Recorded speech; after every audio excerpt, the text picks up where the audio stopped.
Okay guys, welcome back to my channel. The ultimate driving machine just got smaller for 2023. This week, we're finally behind the wheel of the second generation BMW M2 equipped with a 6-speed manual transmission. This car drew a lot of criticism for its design when it was first shown, but seeing it in person in Toronto Red, we are ditching the new look and it gets a lot of attention on the roads.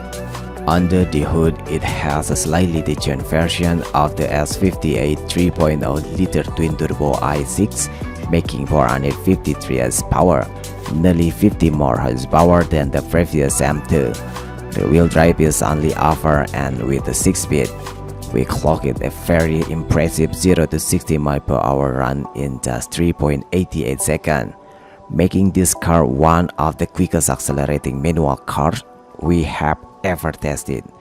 The $10,000 carbon package at the carbon roof, trim along the exterior, 19-inch big color wheels, and the bold cruising carbon bucket seat.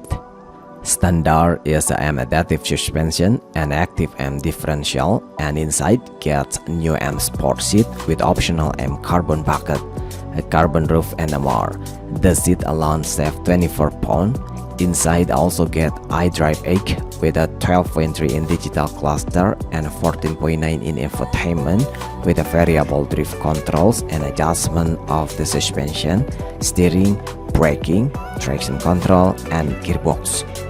The total price came to an eye-watering $75,995, but skip the carbon package, and this car is already well equipped at $62,200, which is about $16,000 less than a BMW M4.